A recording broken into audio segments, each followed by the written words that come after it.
You're watching NOWi, the network of Wisconsin Impact. We talk with people doing the work that keeps the community going. This is what's happening in your backyard. Use it, share it, and stay connected. Today our guest is Jose Ortiz, a multifaceted individual known for his vibrant contributions to the artistic sphere. Jose, I'd like to welcome you. Yes, thank you. Thanks for the lovely introduction. Yeah. Well, Yeah. I wish I could take credit, but you wrote it. Yeah. I figure if we're going to introduce you, it's going to be in your words and Right. to know what Yeah. you want people to see first. Yeah, so that's what the Yeah. joke. But one of the things that I wanted to tell you is that I'm honored to be like your first guest on this project that you're working on, which is really cool. I know we were talking about off camera a little bit, and I'm just very excited to be here, and it's really cool that you're offering this space where we can open dialogue, and like what I was saying before, it's really important for me to be here and have this chats, so I'm really grateful to be here. That's awesome. Yeah, I find it frustrating when in the community when you're looking for resources and you just don't know who to go to or what people do or how they can help. So that's the reason why why I started this, was so people can see and understand what's out there. Right, and I learned, and then we can dive into it in a little bit. But Yeah. through the podcast, the Spanish podcast, through Healthy Opportunities for Latin Americans, we learn all these resources. We learn about what's happening in the community, and I'm learning a lot too. That I'm like, oh, I didn't know this exists, or especially now with the immigration topic. There's so much that's going on. So it's almost like a relief for our viewers to have a trusted I guess you could say podcast that they can listen to and get all the resources, get all the information. Exactly. Yeah. Now, what is your podcast called? Because I know it's on there, but I didn't want to butcher the name. Right. So I host a Latino podcast, which is strictly in Spanish. So I learned, like I said before, I learned about all the, the resources, all the information in the community, and I host a weekly podcast that I do, and it's called Las Voces Latinas podcast, which is like the Latin voices. Okay. And I feel like is the voice of our Hispanic community, so that's where the name come from. Wonderful. Now, are you from this area originally, like the central Wisconsin? I'm from I live right now in Wausau, Wisconsin, but I was originally born in Mexico, and then my parents are immigrants. My parents immigrated to Texas. We were there for a couple years, and then we ended up coming to Wisconsin, explore the area, and my parents they found work here, and we liked it. We like how it's very peaceful, and you can go to the cabin and fishing. So we just got enamored with the culture here, and so this is my home. That is wonderful. Yeah. That is awesome. I tell my wife all the time I'm an immigrant too. I'm from New Jersey. So. New Jersey, right? Yeah, we're all immigrants. Yeah. So why don't you tell me about like what drives your creative work? Like what started you? Like what inspires you to do the podcast? And So what inspires me is just like listening to people's stories, listening to I've just heard so many incredible stories, not only immigrant stories, but just people who have like this talent and they have, this creativity, and I always gravitate towards that. And I just try to find ways to showcase that, like I want to showcase, an immigrant story. I want to showcase, this artist or whatever. And I think I just made it my mission to give them a voice and say like, okay, I want to interview you. I want to talk about, your story. I want to about, and it all comes from like, trying to give people like a different perspective, of what it is to be an immigrant. Because I feel that, especially in the media, for the Latino community, we're painted like we're lazy, that we're criminals, and so I just made it my job to change the narrative. And it's like, no, it's not true. We're hard workers. We're entrepreneurs. We're artists. we're podcaster, we're so talented. So I just made it my mission to three-dimensional people instead of like the two-dimensional narrative that we're getting right now. Exactly, and that's why, like I said before, and it's so important for me to start open the dialogue and start this conversations that is not true, because I think even we were talking about like off camera a little bit about it, about how we are presented with this notion of what it is, a Latin Latino like right now, Yeah. and if that captivates you, I can't remember the word that you say, but if it captures you, it captivates you. That's very dangerous. And we have to really Sensationalism. Yeah, so we have to be really careful when that's presented to us, and we have to like step back a little bit. Don't take it as a face value. And I have a big problem with that. And I met people like that who are take things as face value, and I try to take initiative and be like, I'm not here to change your mind. I'm just here to give you a different perspective. That's all. Exactly. So we were talking about like you're a podcaster, you're a storyteller, you're an artist. What kind of other mediums do you use? Like I saw you're a musician, you do some art, which is hard to see any like photos of your art. I've definitely seen the times where you've played music when you were a little bit younger, but Yeah. yeah. I just feel that I know when I do the art, a lot of the art is not. I feel like it's special when it's not where we don't showcase it. I feel like because it's important for me to do the art for the love of doing arts. Right? We're so enamored, especially now, we want to overshare. You know what I mean? Overshare what we're doing. So I feel like in order for those pieces to be special, I feel like I needed them to be more reserved, more like the only pieces that, the only people that are able to see the pieces are the pieces who own them. And like we were talking about, like right now I use just different, I use one of the pieces we were talking about that Batman, that I did a long time ago. And it was just like a side panel. It was like a metal side panel of a like a heater, and that's just my canvas, and I just spray paint, and I made a stencil, and it was just a way for me to express myself. But it's also trying to teach people that we have all the tools that you need. Like you don't need to go to school. You don't need to go to Michael's and buy the expensive canvases, Right. or buy the $100 paintbrush. Like, no, you have all the tools that you need. So that was one of the things that I was trying to showcase, through those projects. And I think that also goes with the idea of like the storytelling.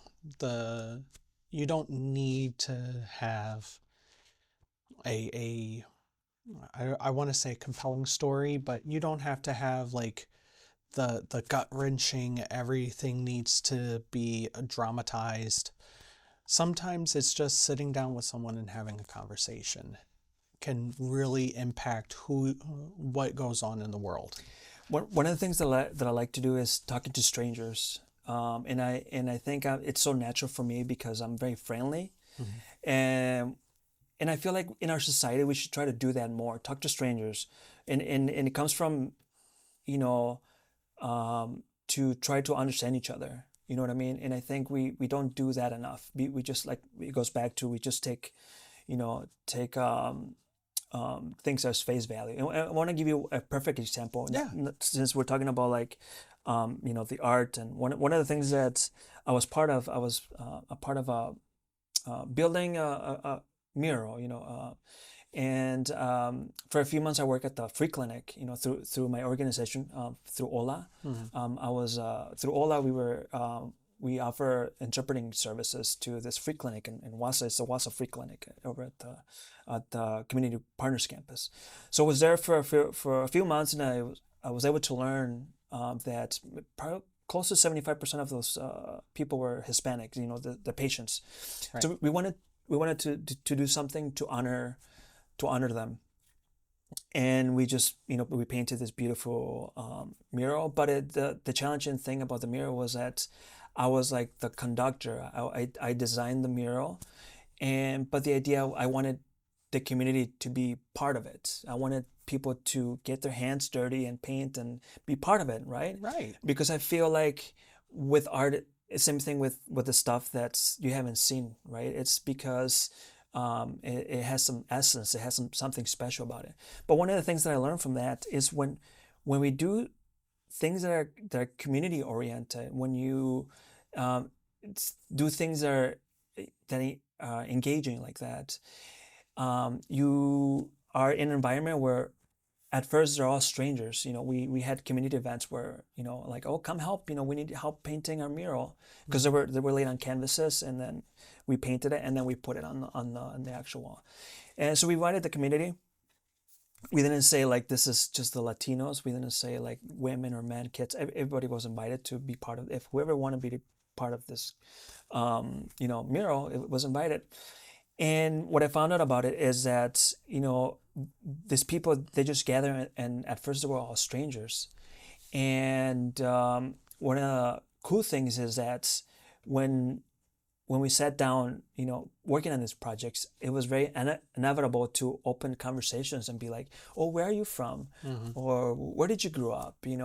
And we start changing our perspective and start learning things about other people that if that opportunity never presented itself, we would probably never spoke to that person. That And is I so think, true. and I think those engaging type of things make our community stronger, I feel. That's so true. And I say this to my kids a lot. I said, when you start talking to someone, you're going to realize that you have more in common with them than you have the opposite, that you don't have in common with them. You don't, and the argument I used with them is you don't have to agree with everything. Just because you have something in common, you don't have to agree with them. But you can at least engage and treat them like a human being. Engage and have that conversation. Right. And I feel like in our society, we need more of that, more opportunities to engage with and get to know the other person, get to know your neighbor. And I try to do that. I try to take initiative and try to do that. And I think naturally we're so quick to judge the person, even I know that it happens to me too, where I'm just like looking at the person and I'm like, oh, you have a preconceived notion. But the moment that you start like speaking to that person, and like you said, then it starts. You have it's just different perspectives. Like, oh, I always thought, you were this, or I always thought that. And I think, same thing with the Latino community, where we are very passionate. We do things with heart. We are hard workers, and just simply, I try to be one of the voices. I'm not, claiming that I am that I know everything that every Hispanic is going through, but I can just tell you my perspective. You know what I mean, of what it is, and to be Latino, and all the hardships, especially now, in our political climate. Yeah. So tell me about the podcast. Tell me about the podcast and Ola. Was it your creation? Was it your inspiration, or was you kind of took the reins from someone else, or the idea from someone else, or is it yours? All yours. So the Healthy Opportunities for Latin Americans, it was an organization that had its inception was during COVID. It was H2N. It started out as H2N, which is Hmong and Hispanic organization, and then after that, just branch it out because I think it was necessary for our community just to have our own Latino organization. I think it just be easier, and it's like it's funded. It's like through grants in order for the for this operation to keep going. It's we need grants, from the government. And that's one of the things that I wanted to tell you too, that Yeah. it's especially now because it's a lot of the workers now are their jobs are in jeopardy because of what's happening. But that doesn't mean we're going to stop doing what we're doing, and that's why it's so important to me to be here and tell you about it. So, so this organization, started out during COVID, and then as a part of an other group, which were the Hmong, the Hmong community. Then we branched it out and we started our own organization. But before I collaborated with Ola, I already had been doing like podcasts. Also, a few podcasts that would be tied to entrepreneurship or tied to what it is to be I think I've seen Latino, and like just giving you my perspective with my friend Jasmine Carvajal. And so when they asked me to be part of it, it's like, yeah, let's do it, So then my job was just to create the whole podcast, tied to, starting those conversations in the community and starting learning about all the resources, teaching people where they can go get vaccinated, where they can seek, medical, help if they need it, where they can go, where are the food pantries, and just learning all that. And especially now, we're focusing on the immigration topic, and one of the things that I've been seeing is that there's so much misinformation. There's so much, especially in the Latino community, they're scared. They're scared. And I'm thankful that we are one of the trusted entities that we can say like, okay, we've worked with other organizations. This is not true, and we try to educate them and be like, hey, you have rights. Everybody has rights, whether constitutional rights, whether you're from another country or not, or whatever. So it's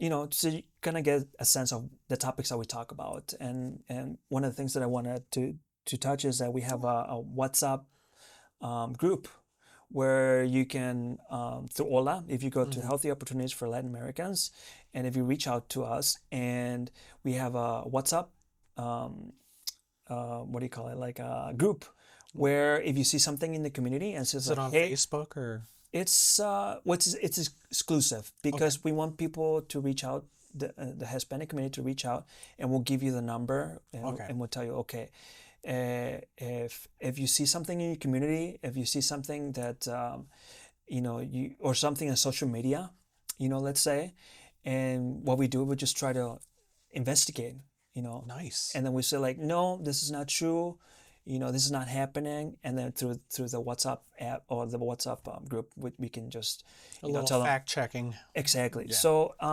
So we do. There's a lot of things that there's going on behind the scenes that are contributing, and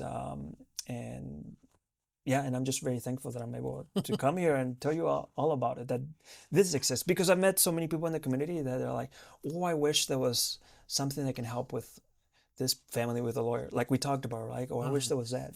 Ola is the place to go. Nice. I'm gonna make sure that Ola and your podcast are at the bottom of the video, so people can actually get a hold of it, because I could tell everybody, oh, go to www, but no one's gonna remember that. No one's gonna. Oh, sure. Yeah. So we were talking about the podcast and how it's impacted the community and your artwork.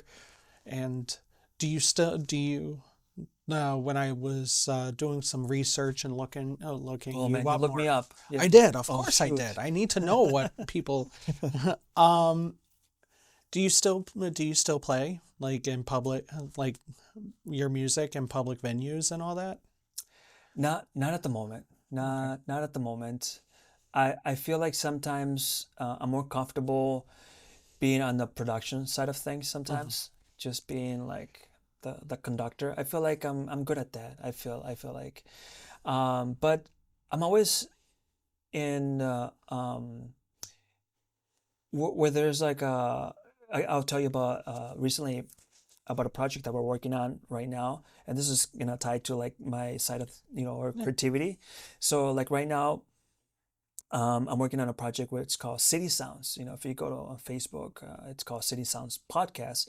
So which is a place where we highlight artists, in the community, and there's a huge underground of artists that they're hungry to showcase their art.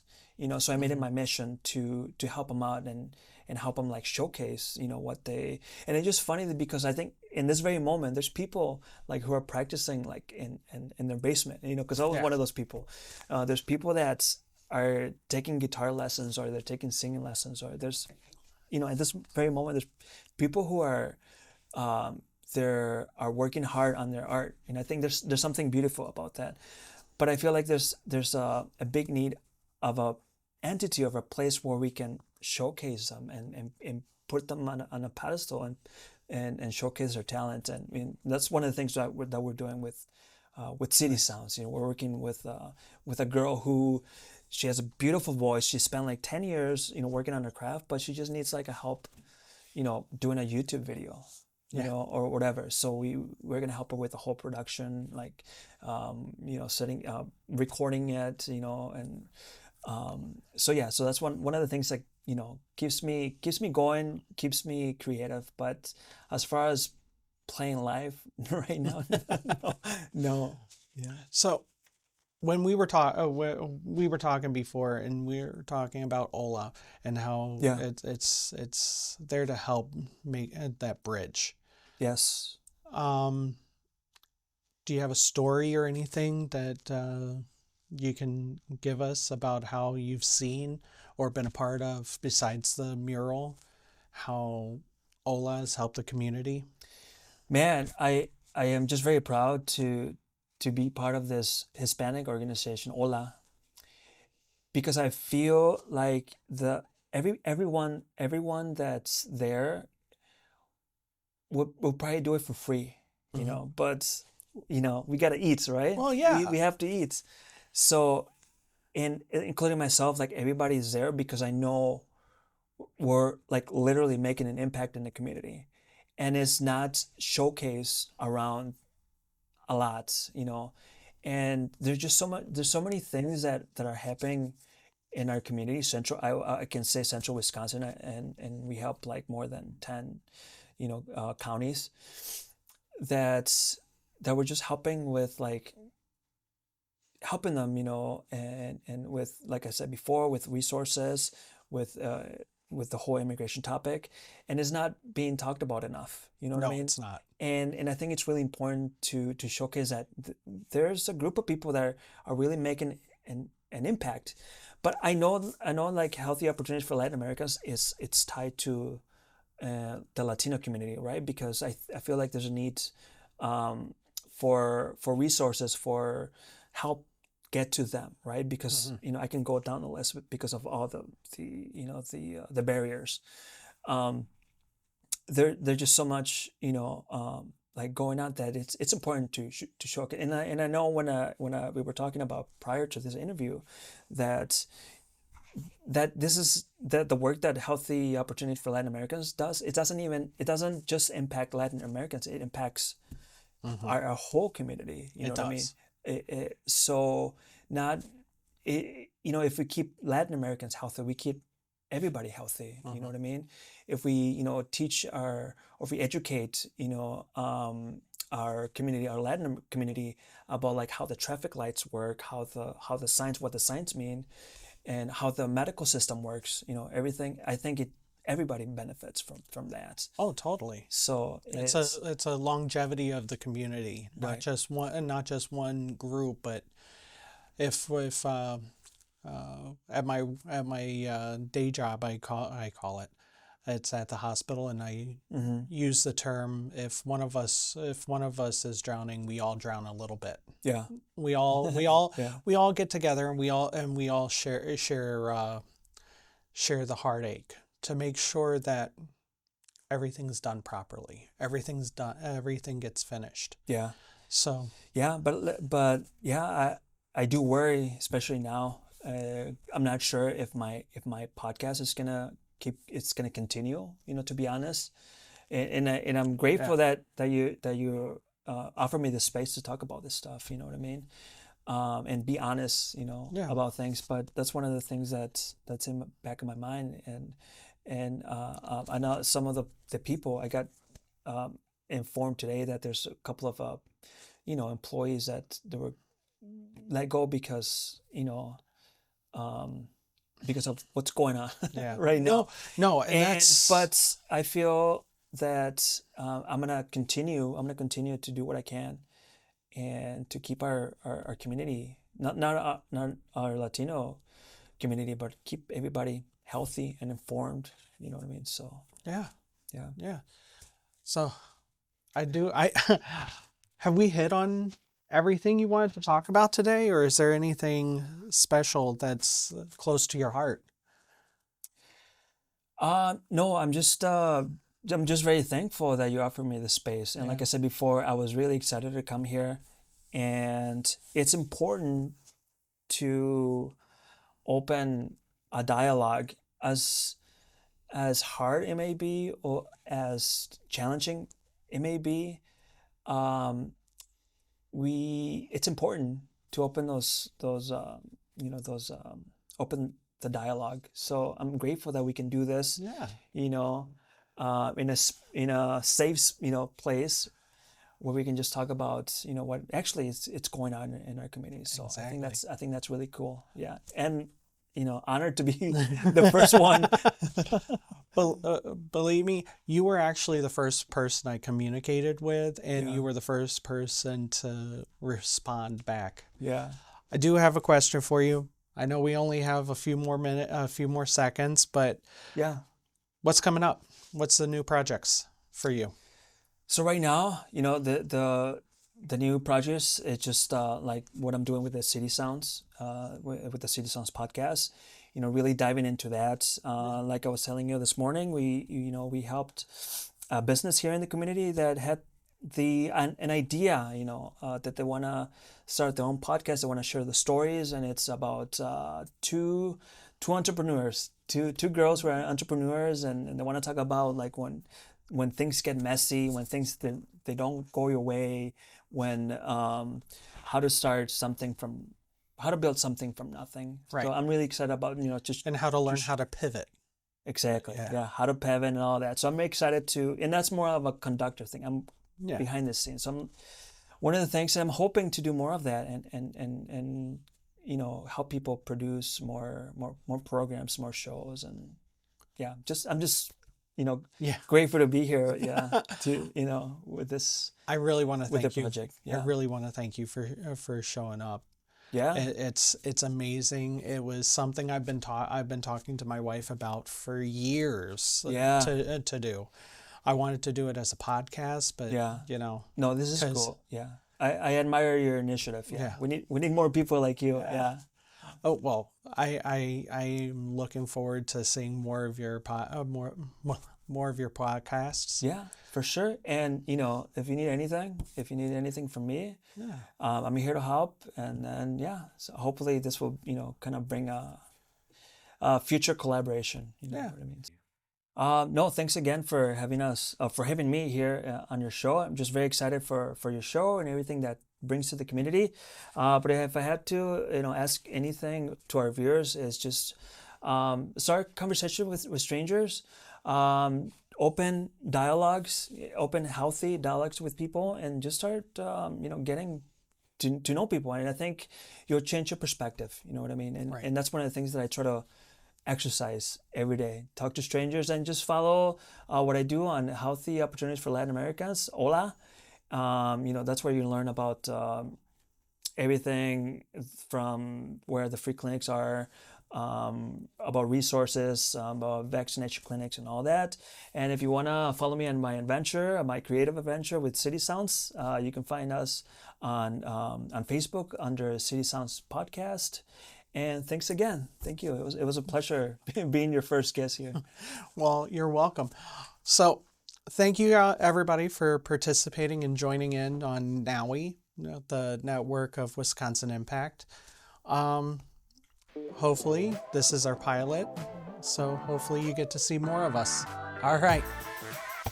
Have a good day. Thank you. Yeah, thank you.